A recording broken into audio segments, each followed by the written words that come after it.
లేనిది రాజ్యం లేదు. ఈ వడ్ల కొనుగోలు వ్యవస్థలలో చాలా ఇబ్బంది. రైతులకు న్యాయం జరగకుండా ఏ గ్రేడ్ బి గ్రేడ్ అని ఒకటి క్రియేట్ చేసిర్రు.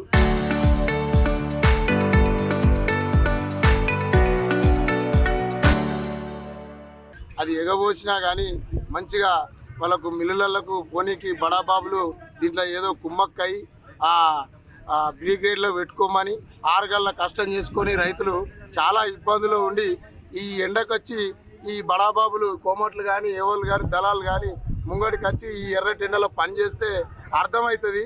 ఈ 6 నెలల నుంచి పని చేసిన మా రైతులకు మా అందరికీ సోదరులకు ఇదే ట్రిప్పర్లలో పెట్టుకుని బడాబాబులు పోతురు. అక్కడ కూడా చూడండి ఆ రైతు ధాన్యం అంతా ఎక్కడెక్కడ పోతుందో. ఇది చాలా ఇబ్బందికరంగా చేస్తున్నారు. వీళ్ళకు స్పందించాలని ఈ ప్రభుత్వం కూడా ఏమో పట్టించుకోకుండా శుద్ధి లేకుండా దీని మీద నిర్లక్ష్యం చేయడం చాలా విశేషమైన ఘోరంగా జరుగుతుంది. ఇది ఎప్పటి లేని సౌమ్యంగా జరుగుతలేదు. ఇది ఎందుకు ఇట్లా చేస్తున్నారు అనేది కూడా రైతులకు న్యాయం చేయకపోతే ఇంకెవరికి న్యాయం చేస్తారు? ఎక్కడ న్యాయం జరుగుతుంది? ఇది చాలా ఇబ్బంది అయిన విషయం. దీన్ని వెంటనే స్పందించి దీన్ని ఏ గ్రేడ్లకు తీసుకెళ్లాలని మేము కోరుకుంటున్నాం. రాష్ట్ర వ్యాప్తం మొత్తంగా దళారుల మోసపూరిత వైఖరాలు రైతులపై ప్రదర్శించడం జరుగుతుంది. అధికారులు నిమ్మకు నీరెత్తనట్టు చూస్తూ ఉన్నారు.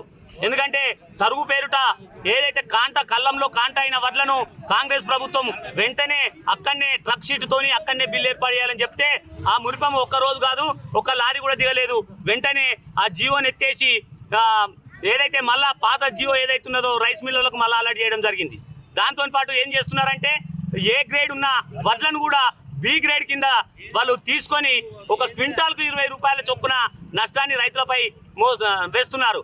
అదేవిధంగా ఏదైతే ప్రభుత్వం సూచించిందో ధాన్యం తేమ శాతం కావచ్చు, అందులో ఉన్న పొల్లు శాతం కావచ్చు, అవన్నీ ఏది చూడకుండా ఒక 2 కిలోలు ఎక్కువ చేయమని చెప్పేసి 1 కిలో 42 కిలోల తూగాన్ని వేయాలని చెప్పేసి రైతులపై ఒత్తిడి తెస్తున్నారు. ఇట్లాంటి కార్యక్రమాన్ని నిరసిస్తూ ఈరోజు అప్షీపూర్లో ధర్నా కార్యక్రమం నిర్వహించడం జరిగింది.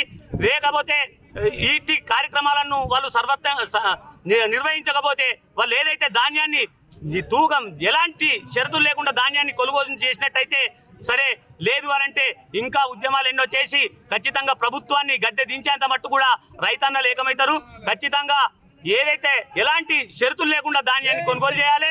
ఎట్లాంటి ఏ గ్రేడ్ ఉన్న గ్రేడ్ను బి గ్రేడ్ గా మార్చొద్దు. మిల్లర్లు గవర్నమెంట్ సిండికేట్ అయి ఇవాళ రైతులను రోడ్డు మీద తీసుకొచ్చిన పరిస్థితి కాంగ్రెస్ గవర్నమెంట్ చేస్తా ఉన్నది.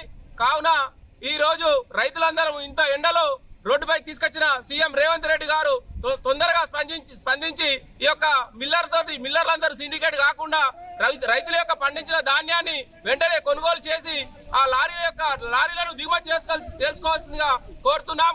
అదేవిధంగా 6 నెలల పాటు శ్రమించి కష్టపడి మేము పంట పండించి ఈ రోడ్డుపై ఈ ఎండలో నిలబడడానికి సీఎం రేవంత్ రెడ్డి సార్ గారు మీరు ఒకసారి ఆలోచించండి. మా యొక్క సమస్యలను మేము పరిష్కరించాల్సిందిగా కోరుతున్నాము. అదేవిధంగా మేము గృహజ్యోతి, గృహలక్ష్మి, కరెంటు ఎలాంటి మేము రోడ్డెక్కి ఎలాంటి ఎన్నడూ కూడా మాకు ఉచితం కావాలని బస్సులు కానీ ఏవి కావాలని మేము కోరలేదు. కాబట్టి మేము పండించిన పంటను కొనాలని మేము ఇలా రోడ్డెక్కాల్సిన పరిస్థితి మాకు వచ్చింది. కావున ఈ యొక్క సీఎం రేవంత్ రెడ్డి సారు మీ యొక్క కాంగ్రెస్ హయాంలో మాకు ఎన్నో రకాల వ్యవసాయ పరికరాలు కానీ సబ్సిడీ పరికరాలు కానీ మాకు ఎలాంటి రాలేవు. ఏదో ఉన్న దాంట్లో మేము చేసుకున్న వ్యవసాయ పరికరాలతోటి ఇలా పండించిన ధాన్యాన్ని కొనలేక మీరు రెండో రకం నాసిరకం వడ్ల కింద పేరు పెట్టి మా యొక్క వడ్లను కొనుగోలు చేయకపోవడం మా రైతుల యొక్క సమస్యలు వెంటనే